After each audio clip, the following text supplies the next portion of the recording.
Hello, and welcome to Ending Physician Overwhelm. I'm your host, Dr. Megan Mello.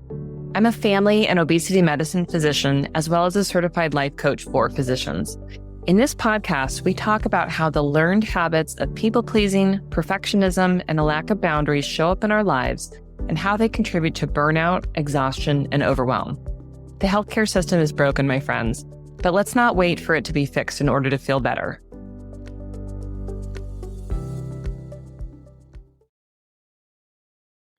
There is a decision that you are not making, and it comes back to you day after day. It happens in the car on your way to work. It comes back to you after a tough day in clinic. It nags at you when you're trying to go to sleep at night. It's a decision that is just barking at your heels all the time. And every day you tell yourself, well, I'll just wait and see how it goes. I'll see how things change. Every day that we do not make a decision and we allow this to just kind of fester and fester over and over in our brain is a day that we are experiencing a loss of mental bandwidth, a loss of emotional bandwidth. And many of us will do this for years. I know for me, I did it for years, and then I did it some more. There is a very real cost to not making a decision. And this is something that I hear over and over again from physicians.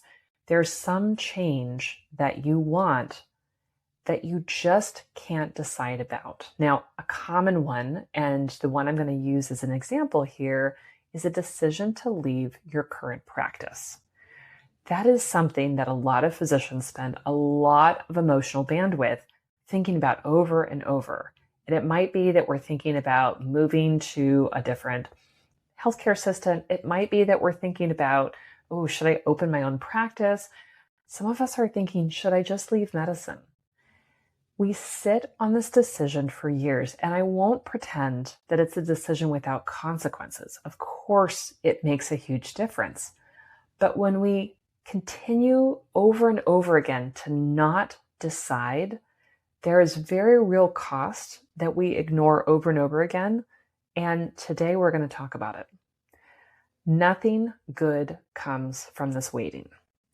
Although there may be times, right, where we are waiting on a very specific thing to see how a very specific thing happens, a lot of the time we're waiting on nothing in particular. We're waiting to nebulously see if things will just improve, if things will just get better. Maybe if a boss is going to be fired or someone else is going to retire or something. But a lot of the time, again, we are just sitting, not making a decision. And I want to show you today how that is costing us. So again, for the sake of argument, I'm going to talk about the decision to stay or go, just to give some language around it. But you could put anything into this decision. Maybe you're deciding whether or not to expand your family. Maybe you're deciding whether or not to, add something else into your current practice. Maybe get another board certification or something. Right? There could be any number of decisions that we might be sitting on for a long time. Let's let the indecision stop here. So I want to highlight that waiting is not free.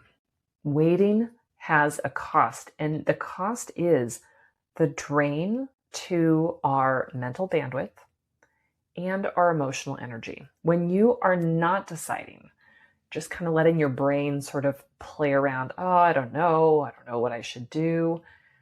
Your brain's attention is constantly sitting in this energy of indecision, of not knowing what it's going to do. And you won't be able to pay attention to the things that are important, right? Many of us have lived this. Yes, you're able to go through your day. Yes, you're able to take care of the people that you need to take care of, right? But you're probably not putting a lot of energy into taking good care of yourself. You're probably not getting clear on what your values are, what your goals might be for yourself. You're probably not living a life where you feel in control, that you have agency, right? And when we are not deciding, we are not improving anything, right? So the waiting is costing us time and energy.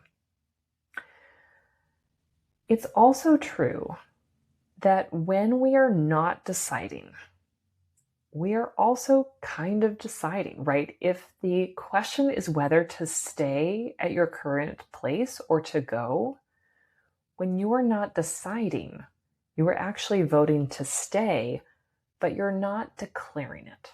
Now, why does that matter? If you're not declaring it, again, then you can't decide to stay and make it better.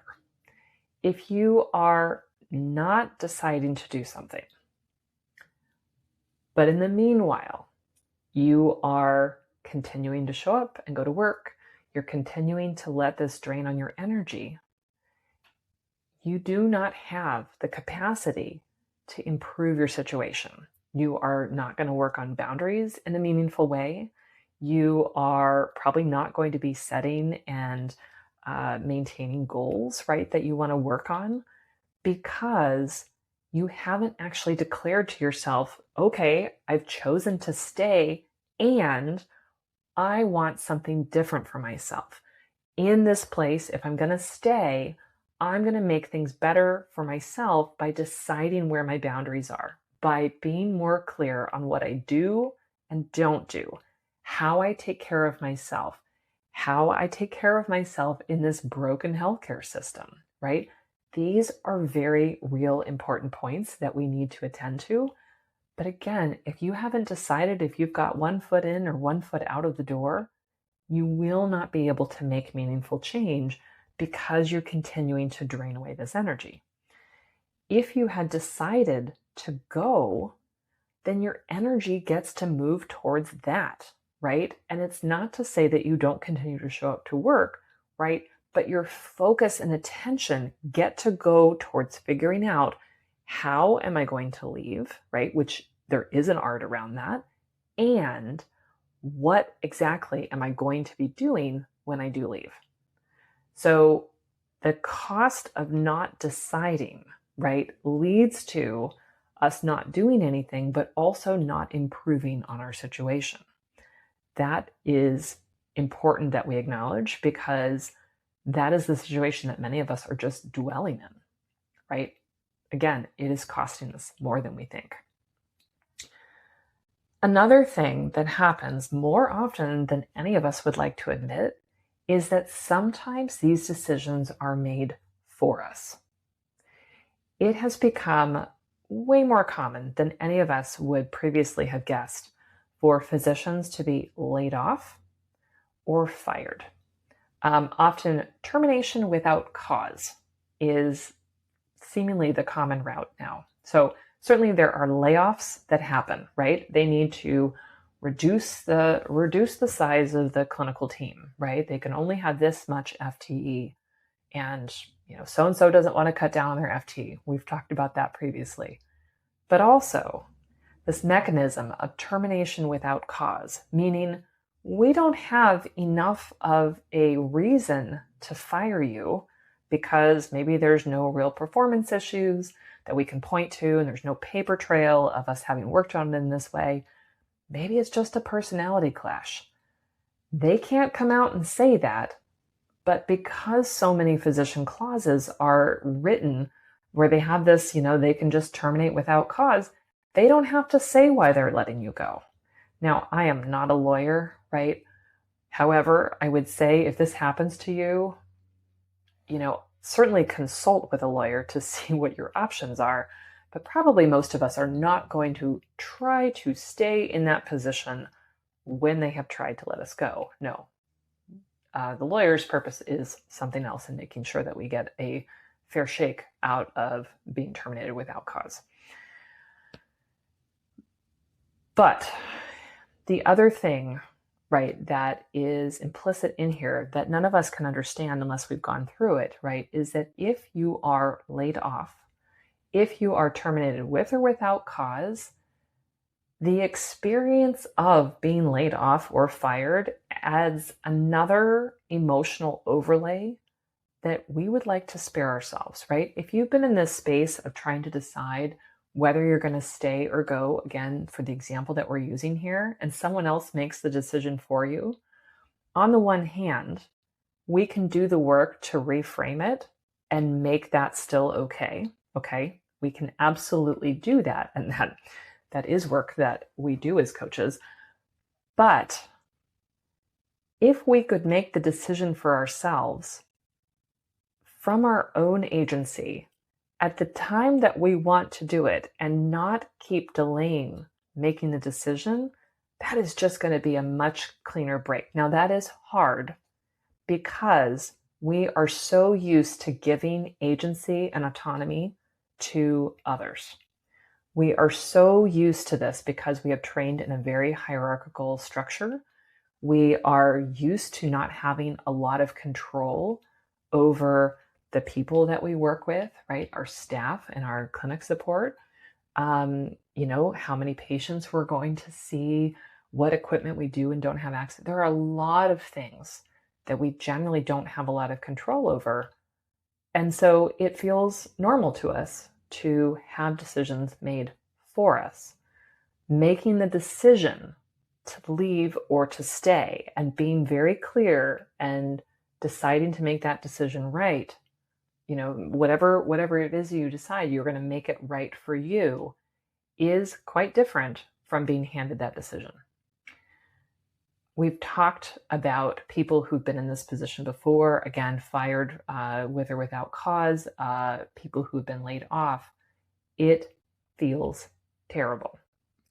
And although most of those folks would look back and say, well, I was thinking about leaving, I haven't been sure if this thing was right for me, they did not make the decision to go. Again, we can make it right on the other side for ourselves. Okay, so let's not dwell on that. But wouldn't it have been a better experience to decide up front for themselves what they did and didn't want? Again, this is not something that most of us are used to, but it's a place I would like for us to develop as we go along, as we are recovering from this business of being stuck in hierarchy. So let's put all these points together and let's literally make a different choice. Instead of staying stuck and not making a decision about, again, for the sake of argument, whether to stay in your position or whether to leave, I would like you to make a decision now. I'm going to stay, I'm going to go. And then let's figure out how we can make this work better for you than what's currently going on.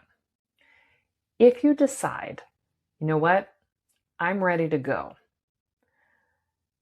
then the next steps become figuring out how am I going to exit and timeline and what am I going to choose to do next. The decision to go is different from the decision of what am I going to do next.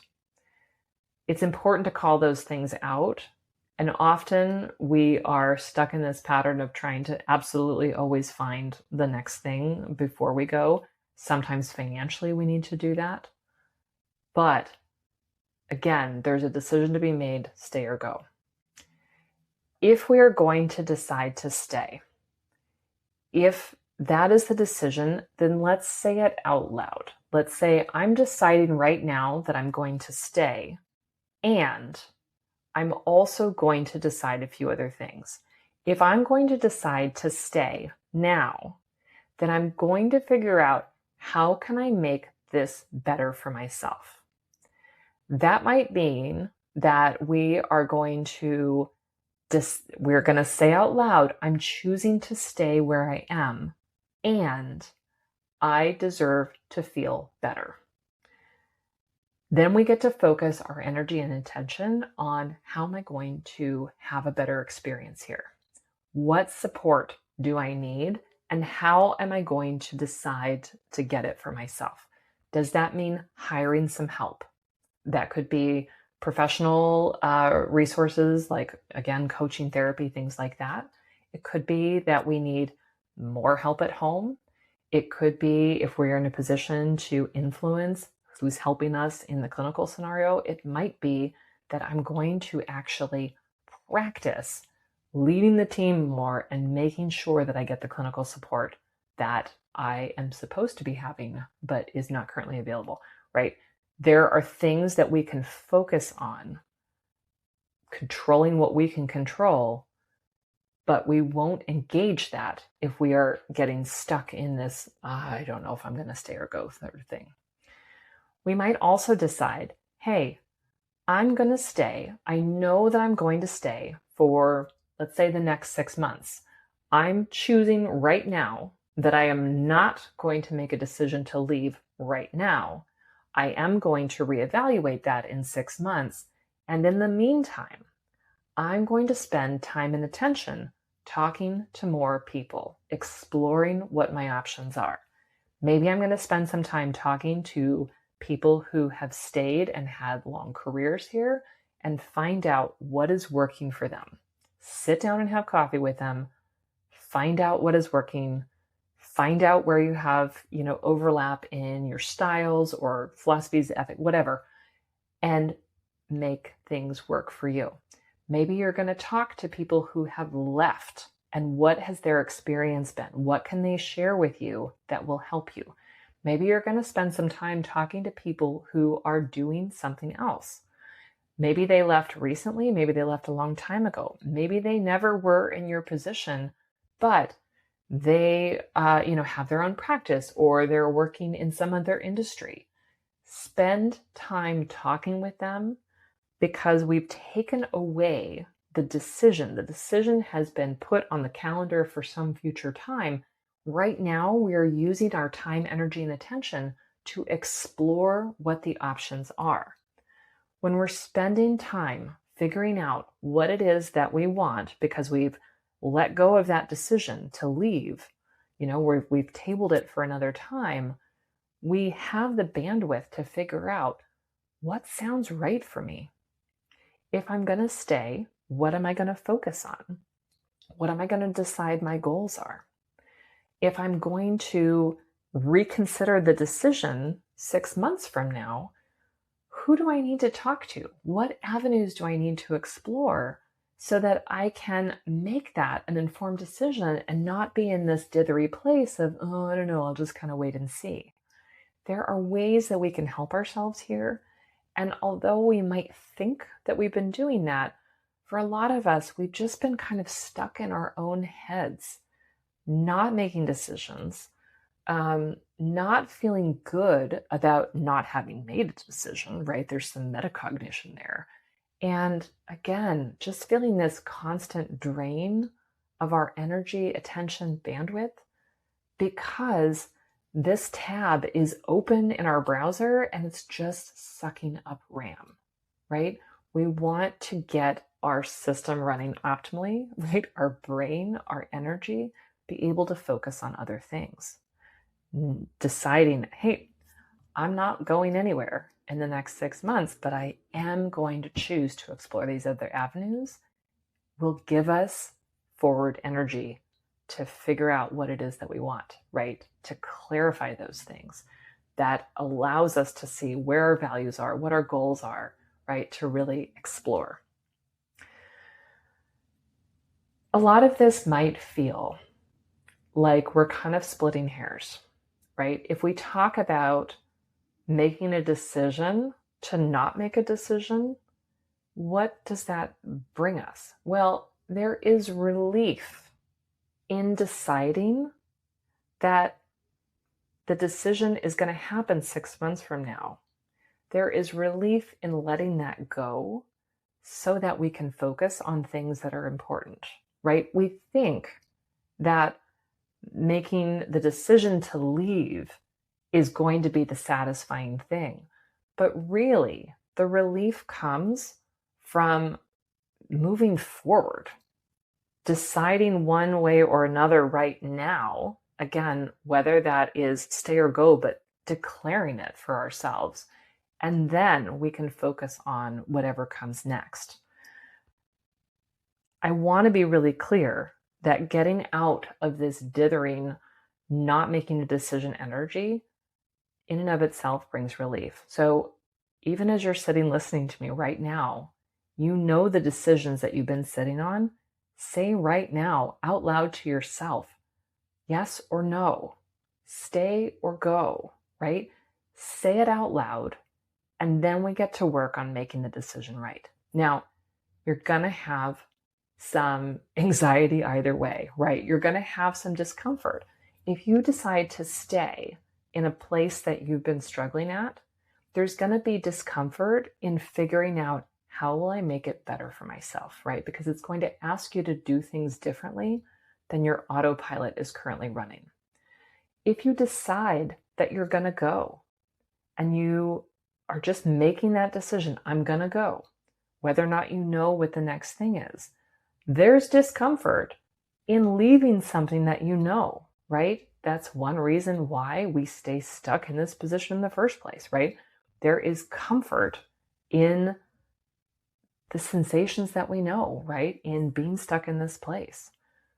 We know what that's like. When we are making a clean decision, stay or go, we will have discomfort. We will have some things that we're nervous about. That is okay. We also get to have the experience of having things that we're going to get excited about, things that we're going to get interested in, right? Things that we're going to get curious about, because we have opened up that space for ourselves, and now is the time that we get to explore it. If we're going to leave, right, we get to go into that space of curiosity, not knowing exactly what comes next, but in explore mode. If we've decided that we're going to stay, whether we are deciding we're staying for 6 months and we're going to explore our options better, or we're deciding, you know what, I do think this is the place that I want to stay. I'm going to stop dithering about this, but I'm also going to make it better for myself, right? Then we get to get curious. I wonder what that looks like. I wonder what I have the capacity for now that I've decided I'm going to stay. This brings us to a place where we can start to get some real clarity, curiosity, right? Yes, it's going to be uncomfortable. That's okay. It's better to be uncomfortable and moving forward than remain stuck, right? Ask me how I know. I wish to some extent, I don't know. I don't do regrets though.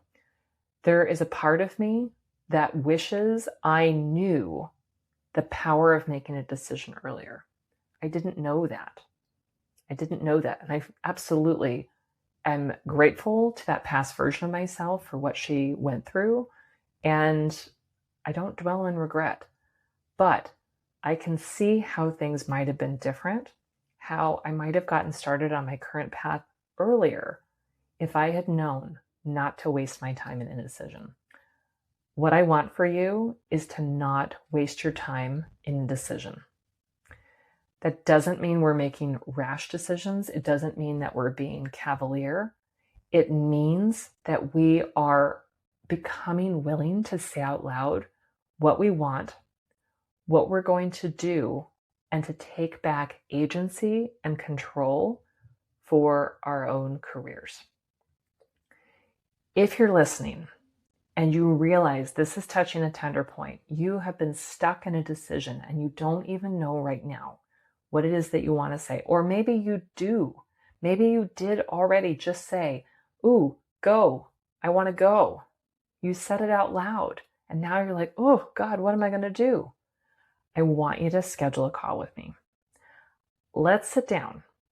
You get to say it out loud to a human who has been through the training that you've been through, who has worked in the career that you work in, who has a real understanding of some of the challenges that you're facing.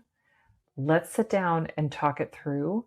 I will help you to gain clarity. I will help you to see what the path forward is, so that we can come to this place where you are feeling more and more confident in your decision, that you know where you can go next, and you know how to focus your attention. This is powerful work to do, and I want to do it with you. So you can go to the show notes where you will find ways to connect with me.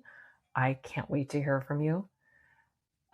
If you said words out loud and you're a little bit freaked out by what comes next, you are in the right place. My friends, that is what I have for you this week. I am wishing you all the best. Until next time, take care.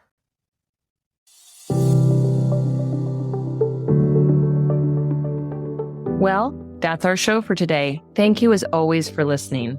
To learn more about my coaching programs, head to www.healthierforgood.com. And if you love this podcast, please drop us a review on iTunes or support the show by clicking the link in the show notes. Until next time, take care.